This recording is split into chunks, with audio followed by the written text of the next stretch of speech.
now listening to Wealthy Sistas Radio Show. Now listening to Wealthy Sistas with Deborah Hardnett.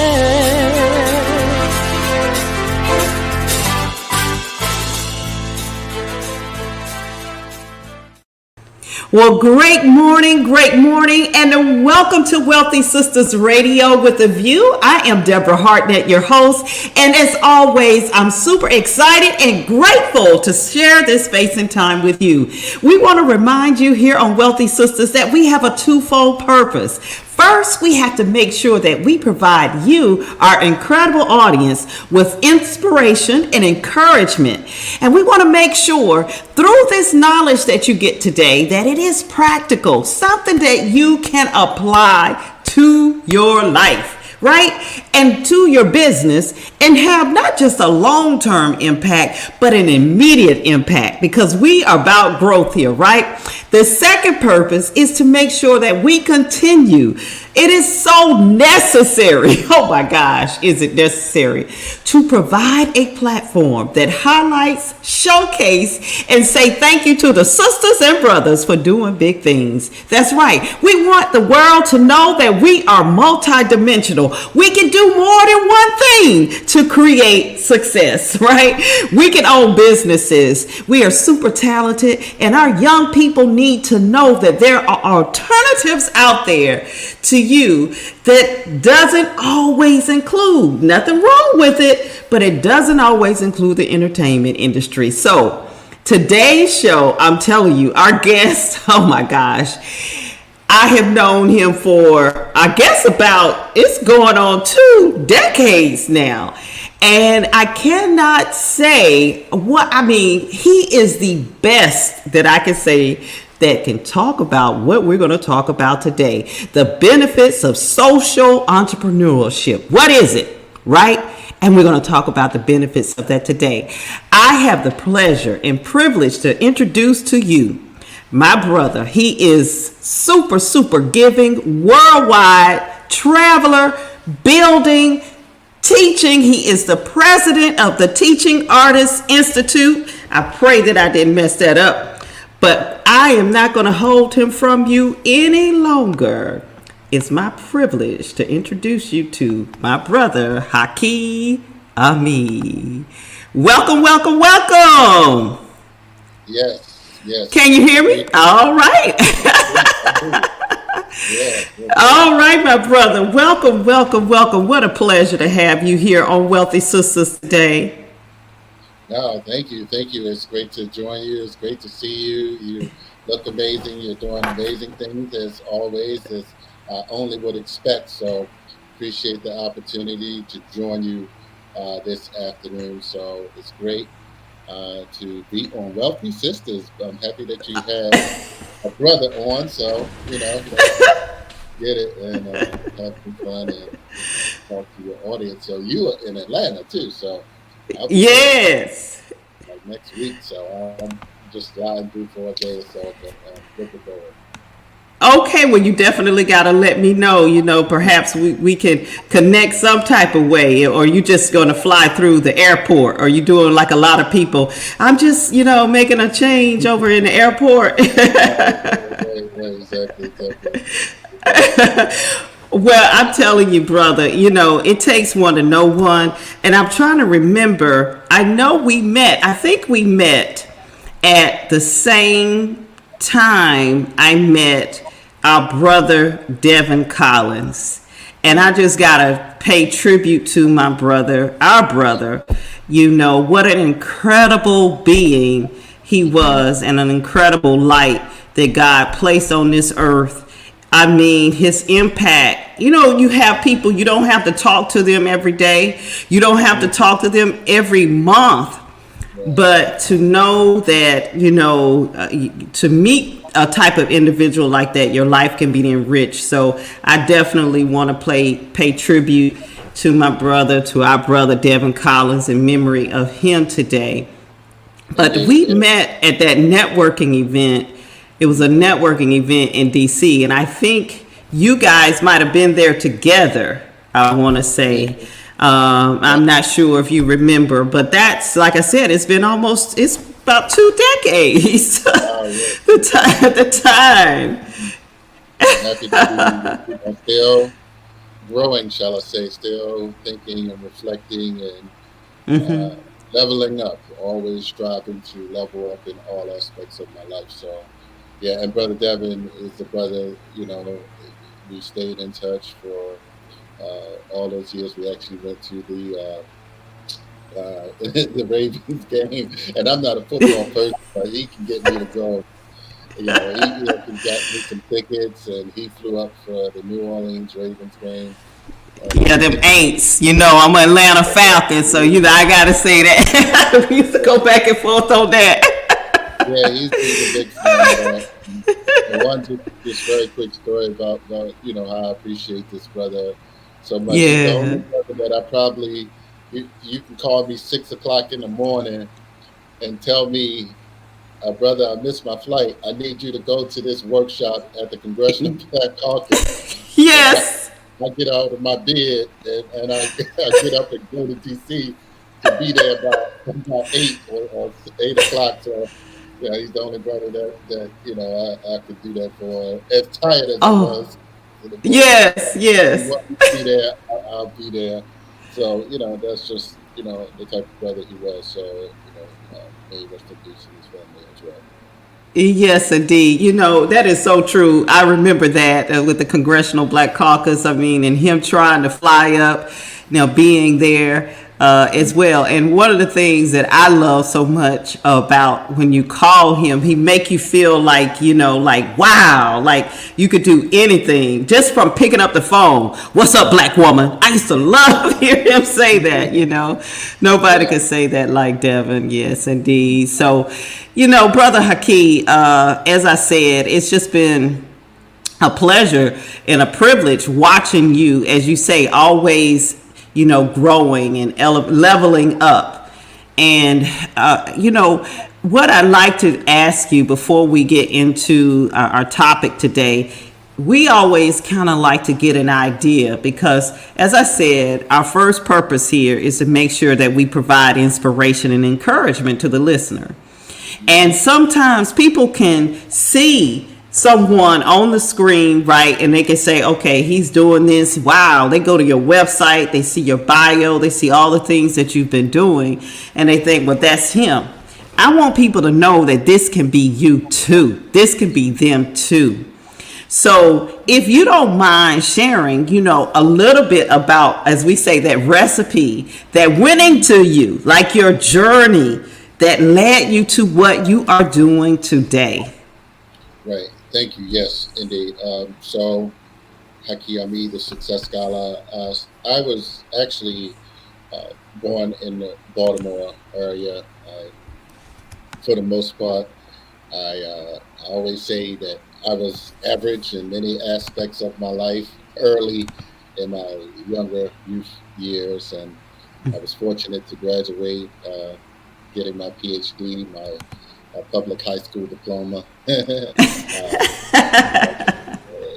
Just graduated from Baltimore City Schools, and I, on some levels, realizing that many of the urban challenges that could happen, I wanted to get away, and the wisest thing I thought at that time was for me to go into the United States Navy, and so I went there for like 4.5 years, and really experienced, a transformation. That's not just being, occupationally, but consciously. It was there that I began my search, my quest for knowledge and discovery. First, self-discovery, learning who I was as a young man at that particular time, and trying to deprogram the miseducation, the undereducation, the dysfunctionality that is systematically caused in some of these urban environments. And so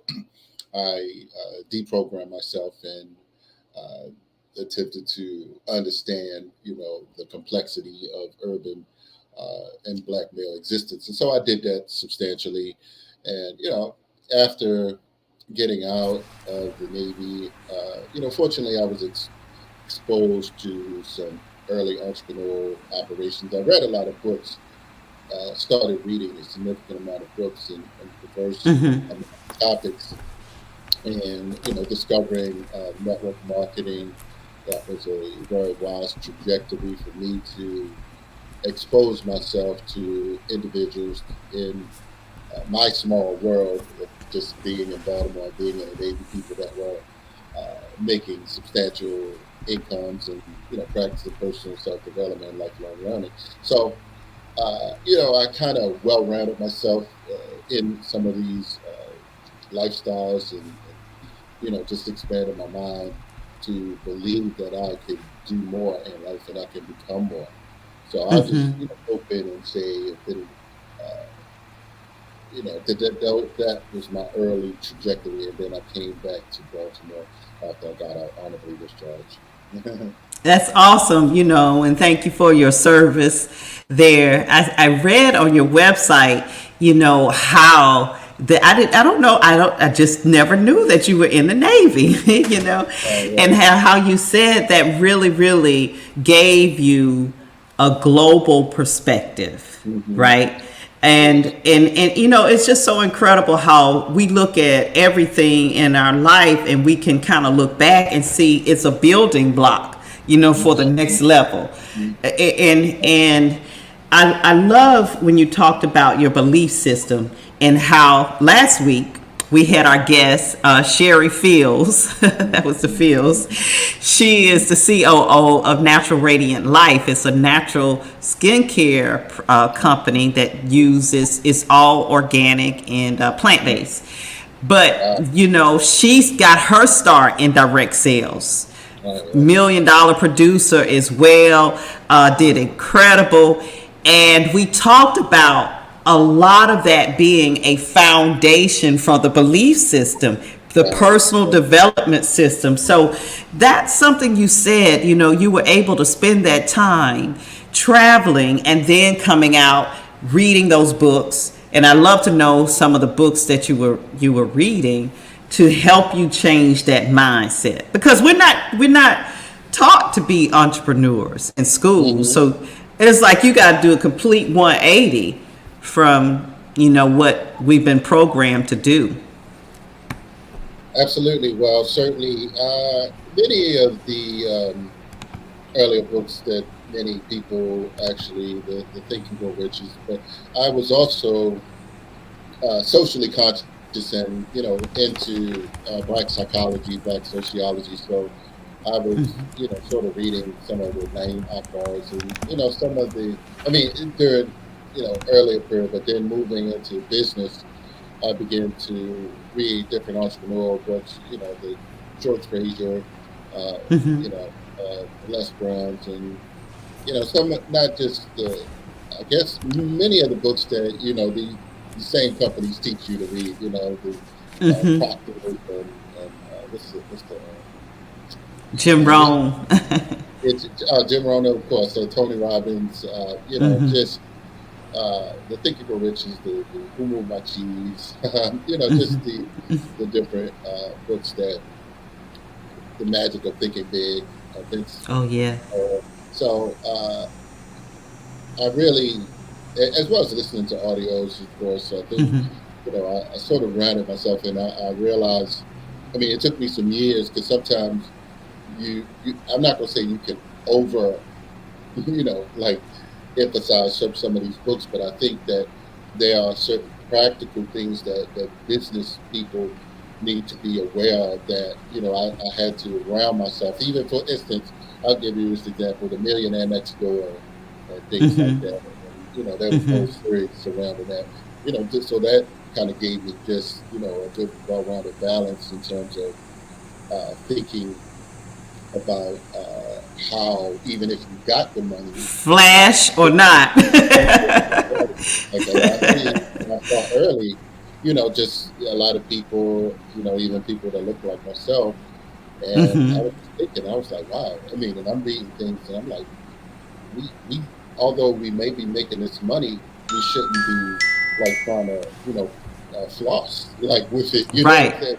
Right. Oh, I should have said floss. I guess that's more of a current term. I'm dating myself. Yeah. Oh, right. Yeah. Flossing is like, I don't know, for people, like, buy bling bling. You understand what bling bling is, right? Bling bling. Yeah, bling bling. That's what I should have said. Bling bling, flossing. Right. Yeah. So, I just realized that and honestly, this is the first generation of people, of Black people who have, an opportunity to really access all of this knowledge that even technology has made it accessible, a lot of information accessible to the masses of the people. So we can really practice personal self-development and lifelong learning. Yes, that's powerful. That's powerful. And, when we talk about self-development and lifelong learning, it is a great transition to the benefits of being a social entrepreneur. Share something with you. My husband called me a little bit before we came on air, and he's like, I gotta tell you what just happened to me. He went in a well-known nationwide known branch of a bank. This just happened. It was one lady in there, period. One teller. This was probably about 10 a.m., maybe about 10:15, 10:20. One teller in the entire, no security, in a very high traffic area that has been known to have crime in the area. One lady, one teller. He was like, he wanted to see manager because they have a relationship. Where is anybody? I don't know. This is what the teller said. I don't know. They had the drive-through lines closed because she couldn't do the drive-through and all the people coming in the door. Wow. He's like, I've never seen this. I was like, I've never heard that either. So I was like, wow, is that an example? Because my thing is, if that were me, I'm sorry, I'm going to shut that bank down. I am not going to sit in a bank in a high traffic area by myself. Oh, that's no way. And I said, man, how is that? That's definitely not an example of social entrepreneurship, in my opinion. What are your thoughts on that? Wow, no, I mean, and you gotta wonder, like, what's the regulations in terms of what they need? You know what I'm saying? In terms of, and that's even and I'm learning a lot about scaling, having these conversations about scaling and capacity, like knowing what a lot of people have lofty goals and dreams, but sometimes your own movement, your own brand have to you have to learn how to partner with people who've been done, because a lot of people, they bite off more than what they can chew, and that's back to the point is that somehow in their management philosophy, like, okay, like, all right, although we up at this level, we haven't managed our manpower, and so yeah, but and that's very unfortunate, and she could have got taken advantage of. I mean, yes. May the angels protect her. I'm just saying, it's just being exposed, like you said, by themselves like that, but in the bank's defense, every industry is having a problem with manpower, with resources of, employees. So, but I'm saying being socially responsible and concerned about the safety of your employees should always be first. But we know when profit sharers, when they've got to deal with that, that indicates what happens, right? But I don't know if it could have been an emergency. If this person got sick, that one this, or had a flat tire, whatever. But that's why I'm saying with those type of measures put in place, hey, that's when you shut that bank down temporarily. You don't leave, in my ignorant opinion, I'm saying ignorant because I don't know the operations, but that's when you close the doors. And that's what I mean about being socially, social entrepreneurship. And I know it's bigger than that, but No, that's a good point. Oh, thank you for elaborating on that. Appreciate that. Richard Greer says, genuine leadership, putting your team first. Yes, exactly. And he's Mr. Smiling Richard Greer, a gentleman that I tell you needs no introduction. We appreciate you watching us today. He definitely knows about the leadership, and I want to say, I think he's Air Force. I want to say, but I know he's retired military as well, so you all share that in common. But so let's talk about, the social entrepreneurship aspect. Talk to us about what you are doing with your incredible company, the organization, the Teaching Artists Institute. Did I say that correct? Correct. Yes. Teaching Artists Institute. Yes. So we had several operations. Teaching Artists Institute has been working in 7 countries in Africa, but we also, we have what's called Thai tours. So principally, we now have positioned ourselves to be one of the top tour companies in the whole East Africa. So, and targeting African Americans, for instance, that, desire to, do whatever they desire, tour. Some people want to do more than just tour in terms of business. And so we are definitely open to, meeting with business people on the ground, as well as the historical. I mean, principally, one of our target locations for the past few years has been Tanzania. So we, did that over the past 2 or 3 years, and that we call that fertile ground because it's a pretty, what I believe is a significant strategic opportunity. So I got connected perhaps 2-3 years ago, and I realized that Tanzania was the perfect opportunity for me to go to Africa. Before that, I had not gone. I mean, I knew a lot of the scholars, the historians, and even individuals. Devin.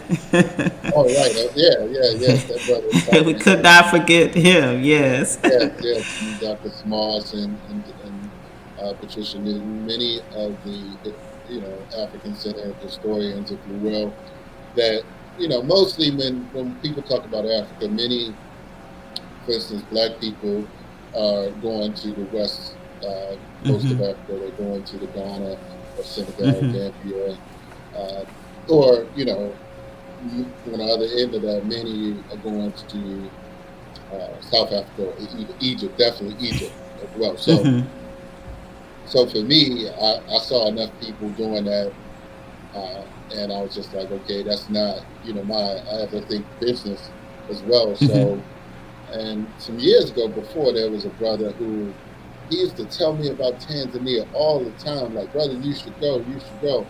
And it wasn't like, in my part of my conscience, I couldn't even find Tanzania on the map. Like, like directly. I mean, sometimes we're not as conscious as we think we are. We're paying attention to what's on our media, what's in our media environment. We're not thinking globally enough to be like paying attention to news in different countries. So that was that. So but we also principally engaged in an education exchange program called the Summer Learning Institute. So this year, for instance, this summer, we took a few young people, just 3 this time, that traveled with us from the U.S. In Tanzania, we had 3 different universities that we worked with, and we bring instructors, not just from the U.S., but some in Europe and 2 other parts of Africa that instruct on different, mostly performing art, singing and dancing. So I'm sort of just getting in there. But we've had some very, very big historical successes over the past year that really have positioned us as, like I said, the brand to the premium brand of travel for the whole East Africa. And I'll explain that a little later. So the Teaching Artists Institute, you all, when you said, like you said, you went to Tanzania. What you partnered with different universities, and what your purpose and your focus is to what? So we do a cultural education exchange. We have our instructors, mostly Black, definitely Black students and Black instructors that go there and teach their forms of art, whatever it may be, dancing, singing, many.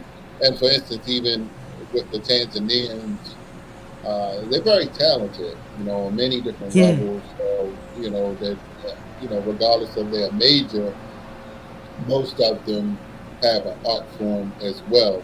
So, so we've connected, and actually the biggest thing, we first started, we had a conference there, because we have a conference in each part of Africa each year. This year's going to be in Kenya. But we also what is the conference? What is the conference about? So it's going to be, it's the Artisan Conference. To play on artisan and citizen. So we also we're teaching sustainable living and sustainable development, as well as entrepreneurship when we go. Not just, this is how you sing, this is how how you dance. Like, all right, this is how you organize and be socially consciously active, like we're talking about the soul entrepreneurship. So we learned that with our support, we're able to strategically build up some of the Tanzanians. So now we have the opportunity to work in Kenya, so we're planting some seeds there in November. So I'll definitely share more about that. So those are some of the things that we do, and some of the students from different regions in Tanzania, they're able to go to different universities to meet different students from different universities. Some of these young people, they don't get to go that far in their own country. So Tanzania is it can be considered big. Probably sounds like can you think? Oh, that's what I was going to ask you. What state would you compare it to? I can't. I haven't did a geographical. I would have to get back with that. But, right. Just how big it is, but it's sometimes by buses, it could take days to get to the other side. So to the other side. Yeah, right. Like the north and south, and Kenya is up in the north. So Uganda and Congo, different countries that are surrounding it, but it's on the Indian Ocean. So that's how. and Zanzibar is close to it. And it's on the ocean, huh? Yes, right. It's Zanzibar. Go ahead. That's all I was going to say. Dar es Salaam is the capital. Many people have heard of Dar es Salaam too. So. Yeah, Dar es Salaam. Okay. Yes. Well, that's Zanzibar, and and Dar es Salaam. Just Tanzania by itself, is definitely on my list of places to go. And I mean, just the pictures, the water, the people, all the people that I know here in the U.S., just seem to be very, very genuine and warm people to, to be around. So I definitely have that on my list. Well, if you have just joined us, we are here live on Wealthy Sistas Radio. Our very special guest is my brother. I'm calling him Haki Ammi. I tell you, he is an author, an activist, which is really important for our topic today, an entrepreneur. And we're going to just take a little short information break here. He knows this brother out of Baltimore. I am so super excited to let everyone know that you can also find Wealthy Sistas Radio on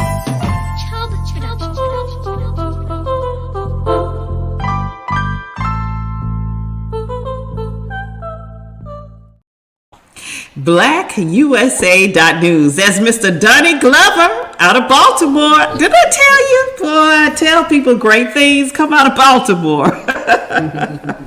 Good people. But definitely want to invite you to go to blackusa.news. Definitely you will find the best of the best, all types of shows that are concerning our interests, right? On education, political, business, just to name a few. So make sure you check out blackusa.news. And if you are just joining us,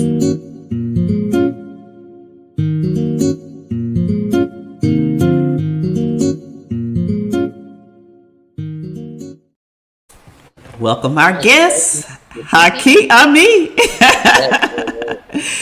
And we're talking about the benefits of social entrepreneurship and what you do with the Teaching Artists Institute. So you're hosting conferences and you are taking students from here, from the U.S. to Africa.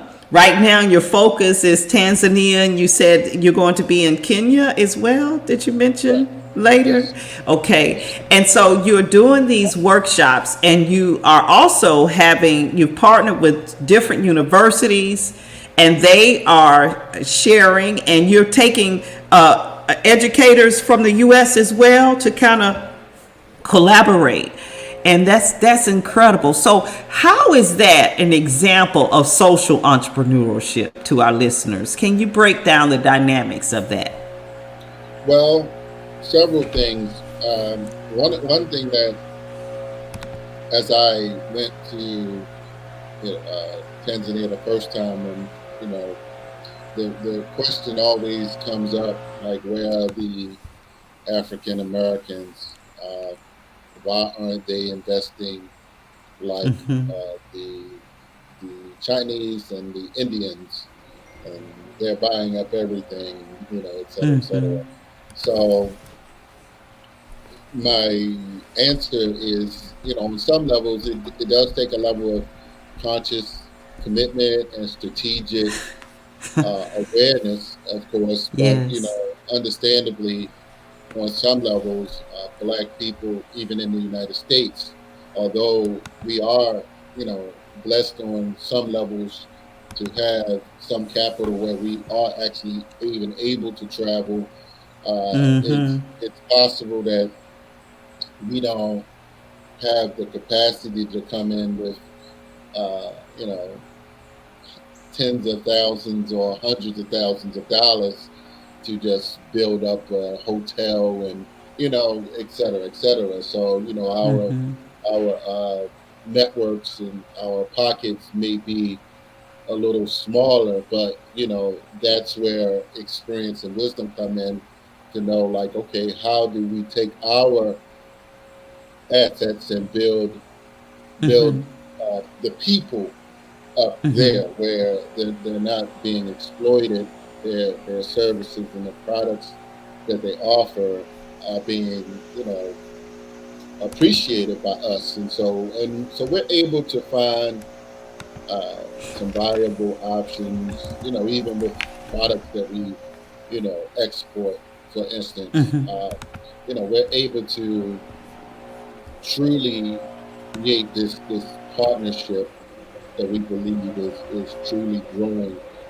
So I think that's, certainly a part of our conscious commitment to our, our healing for Black people, and to really create more opportunities. So we're exploring how do we make these networks work.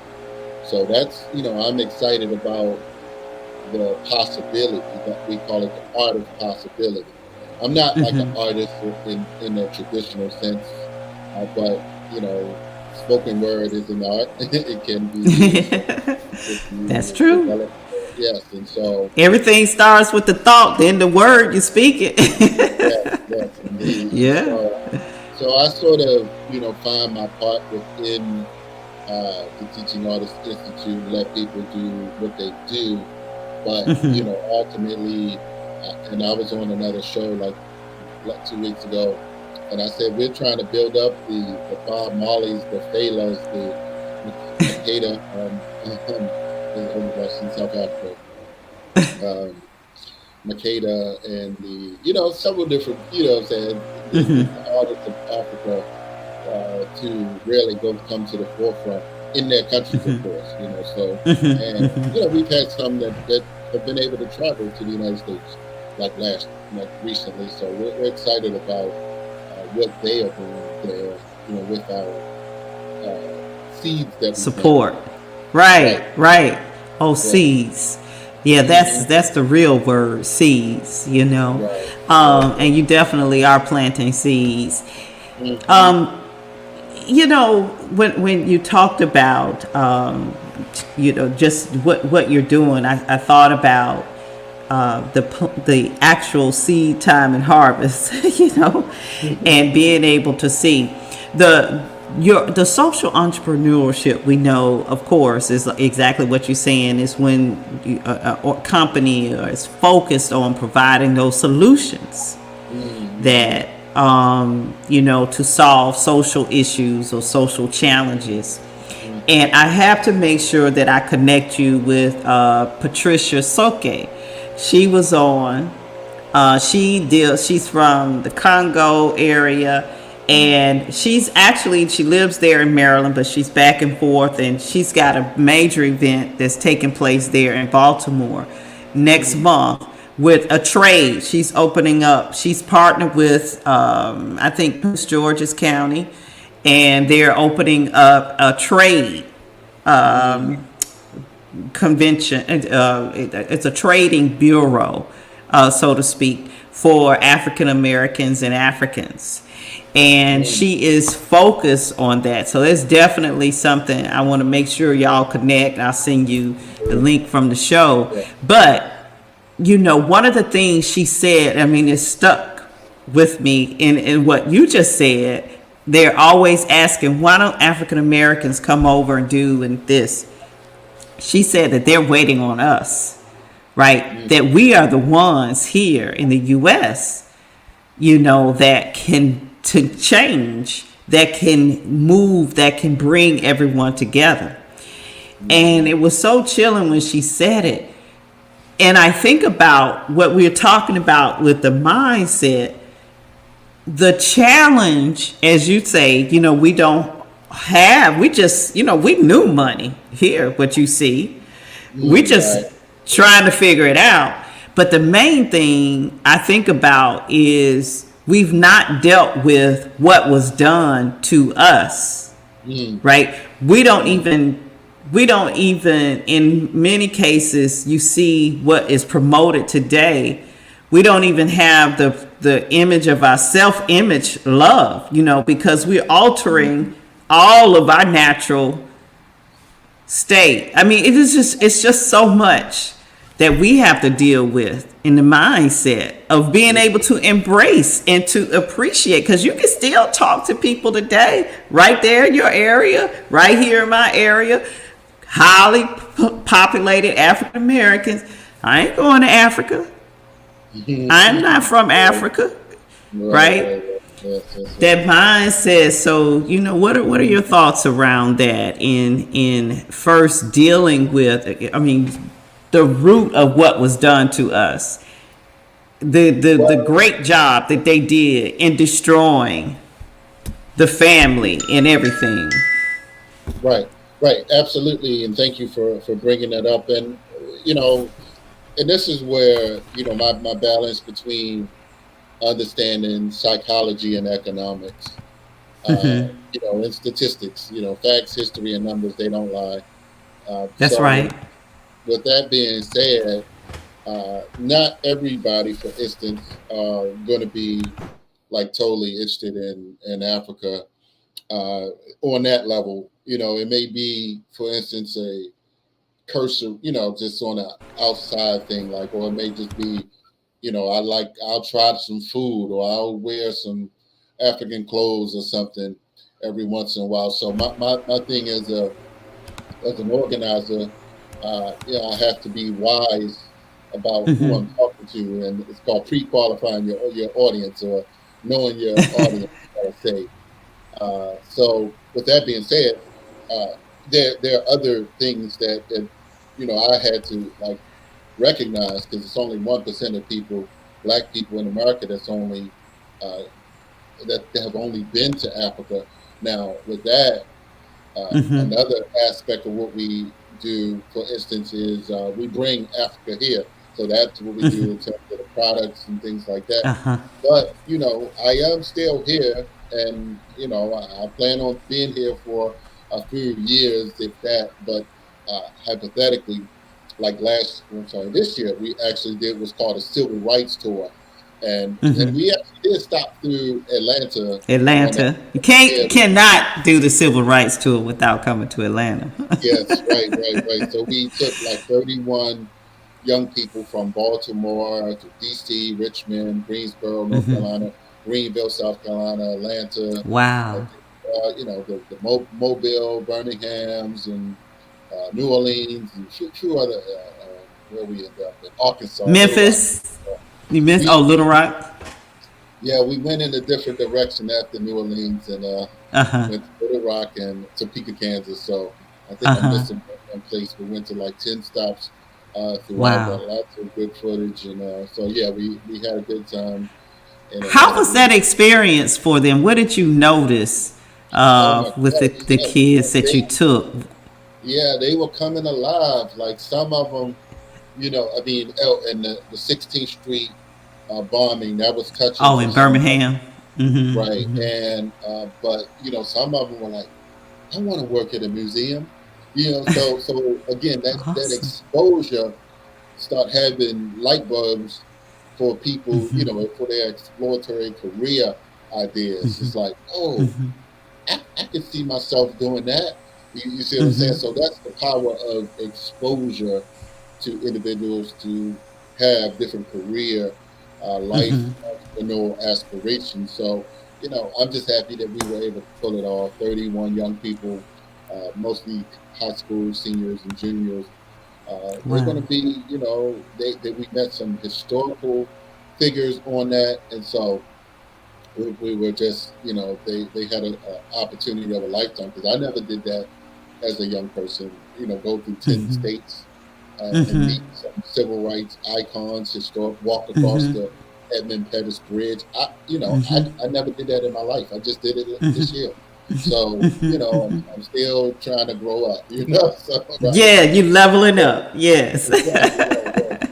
So, that was, an experience, and we're going to duplicate that next year as well. It was just so successful for us, and first time doing it, and we have to do it again. That's incredible. Now, I'm going to put your website up. How can people support what you're doing? And see, that's a Success Scholar Haki. Do you have a way that they can support to help you bring more kids to students, shall I say, to Africa and help with what you're doing? Certainly. Thai Tours on Cash App. Okay. TAITOURS. Capital, yeah, I don't know if it matters, but it's capital. And that's at Cash App. Put the $ first, huh? Yeah, That's Cash App. Okay. Thai Tours. So, Yeah, we're excited about the evolutions and operations, and I'm actually leaving for Panama this week. I fly down for what's called a SRDC, the Sixth Regional Diaspora Caucus. Earlier this year in May, I went to Ethiopia as well, and so it's a follow-up conference in Panama to kind of tap into the Afro Latino movement. So I'm sort of just going to really gain some experience, some knowledge, and position the Teaching Artist Institute. Plus, I'm trying to promote our conference in Kenya that we're having. So some of the partners that were in Ethiopia with us will be present for that. So Panama, first time going there. So I'm gonna. I don't know if I'll be back, but because I work in a heart is in Africa. But it was just a great opportunity to go there. So yeah, tie towards the catch up.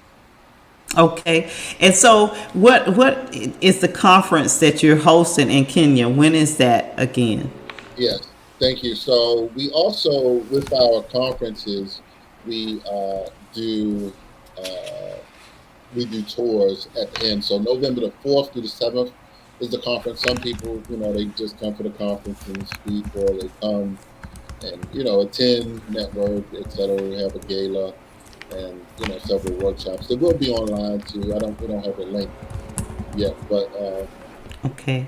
but So if they go to your Success Scholars, well, they'll be able to. what I say is look us up on Teaching Artists Institute on Facebook. Teaching Okay. Artists Institute to get the most updated information. Our videos. We have a lot of content on there to see our interest meetings and discussions surrounding the Kenya conference. So we have a lot of links and things like that. So, and I'm also we're looking for some social media experts to build our CRMs and things like that. So, that's been one of the challenges, and I pushed that tremendously. But I mean, we're still able to do what we need to do. But we're in the 21st century, and I think that getting and being efficient is where we need to go. So, but we're Yeah. learning, of course. So, Yeah. yeah. So, Teaching Artists Institute on Facebook, right. Okay. So, to learn more about that. So, yeah, and and the tour part is after the conference, the 8th through the Okay. 16th of November. It's in Nairobi, Kenya. And Wow. and I'll put out my emails or whatever if anybody wants to contact and learn more about this opportunity that we have. And so we're excited, and we hope that individuals can join us in Kenya. But I understand if individuals can't get off or can't be free for that long. But we will have the live Zooms, or they can sponsor or just donate. We do have sponsorship opportunities as well. We are looking for sponsors too, individuals that want to sponsor. So yes, we're building it up, building it up. Building it up. Now, as we closing, and we're talking about the benefits of social entrepreneurship. You are the epitome of that. You've got the Teaching Artists Institute. You have the tours, and that you're taking. You're focusing on the East Coast. You're taking African Americans to Africa, to Tanzania, to Kenya, Ethiopia. What would you say? Is there some other place that I left out? Another place where you're going to say No, that's something? it. That's it. Okay. What would you say to someone that's listening about the benefits of being a social entrepreneur? What would you say the top three benefits would be? Mm. Well, one, I'd say building a conscious network is the foundation of everything in entrepreneurship, because there are a lot of distractions out here that if individuals are not grounded in their character or in their conscious, I have what I call four C's: consciousness, character, uh, consciousness, character, culture, and capital. Okay, I like So, that. so those are, some foundation things that I believe if we are able to teach those, because if you have consciousness with no character, or you're aware of some things but you have poor character, you may not, be the person, for instance, that people want to be around, right? Right. So Or to and you, trust. Yeah. exactly right. So that's one thing. I think. Secondly, I'd say capital. We all need capital in this society. I didn't take a vow of poverty, and I believe that so much is given, much is expected. And I think that once you are focused and you continue to educate yourself, you will be God, Allah, the Creator, will justly reward our deeds, right? And so we have to level up in all aspects of our life, because if we are able to bring more and to attract resources, attract wealth, attract the right people into our life, we can do more for other people. And it don't work no other way, because if you don't have resources yourself, there's going to be limitations to what you can achieve. So I'd say definitely that, those two. And I'd say thirdly, the benefit of building something from out of nowhere, the power of vision.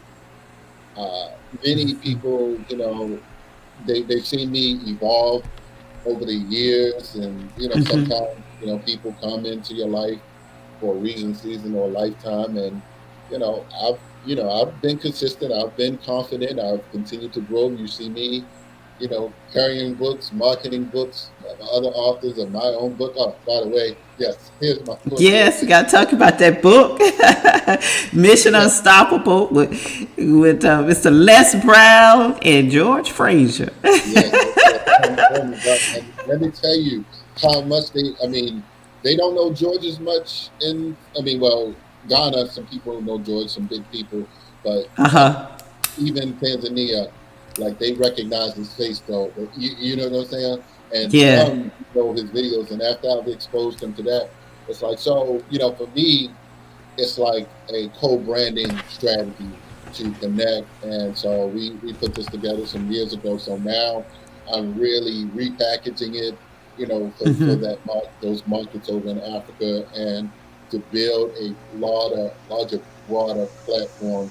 And so tentatively, we may have his name is PLO Lumumba, who verbally has confirmed that he will speak at the conference in Kenya. He's a major, major, major big speaker in Africa, probably the biggest speaker in Africa. So I'm just excited about, sometimes you have to move tactfully and Yeah. strategically throughout the world. So, I'm hoping to enhance that. Yes, indeed. That's awesome. And I know, with all of your work that you're doing, you're sitting on several boards there.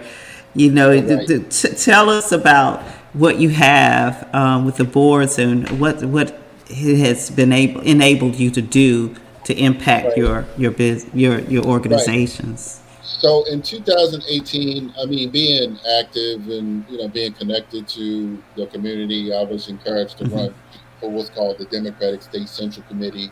I ran for that and I won that. So that was a 4-year term. That term is coming up, but I was Congratulations. able to get on to the Maryland Legislative Black Caucus Foundation. So it's like the equivalent to the Congressional Black Caucus Foundation. So State-wise. Okay. right, right, right. So I'm able to really, get some insider education in terms of, how to organize events, how we move through major institutions, and how, you know, interacting with people that's donating 10, $20,000, how they and why they do it.